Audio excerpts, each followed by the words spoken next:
Well, if you're harmless, you're not virtuous. You're just harmless. You're like a rabbit. A rabbit isn't virtuous. It just can't do anything except get eaten. It's not virtuous.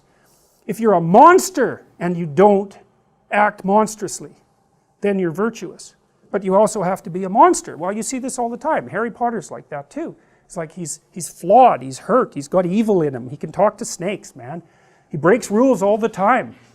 All the time. He's not obedient at all. But you know, he has a good reason for breaking the rules.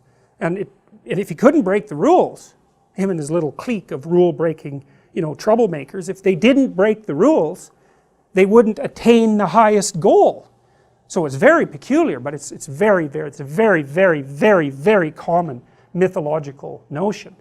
You know, the hero has to be a monster, but a controlled monster. Batman is like that, you know. I mean, it's everywhere. It's the story you always hear. Is this where morals become ethics? Meaning, you have to be more precise. I feel like, because everyone's moral, but in order to become ethics, you have to refine the morals.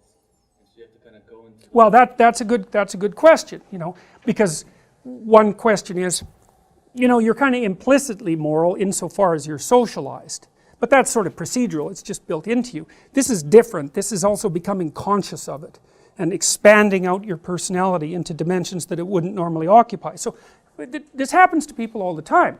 So for example, lots of my clients, my clinical clients, are too agreeable, and they're generally women, because women are more agreeable than men, but not always, because I've had agreeable men as clients as well. And what happens is they're resentful and they don't know how to stand up for themselves, and it's because they're very compassionate by nature. And so if you're entering into a negotiation with them, they'll let you win.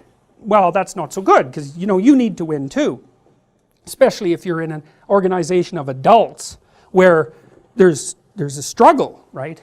When you have kids, you can let them win, especially infants. You have to let them win, and that's partly why compassion is so necessary.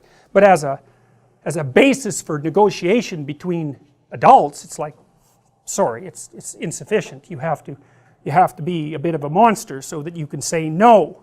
And so a lot of what you do in psychotherapy is treat people's anxiety and depression. That's a huge chunk of it. Help them straighten out the way they think. That's a huge chunk of it. But another chunk of it is, well, let's toughen you up, you know, let's put you in a position where you can bargain, let's teach you how to assert yourself and stand up for yourself, and that's assertiveness training, and it's a huge chunk of psychotherapy, and you need to learn it. It's like, because part of how you regulate your interactions with other people is to negotiate, and you cannot negotiate unless you can say no. You can't do it.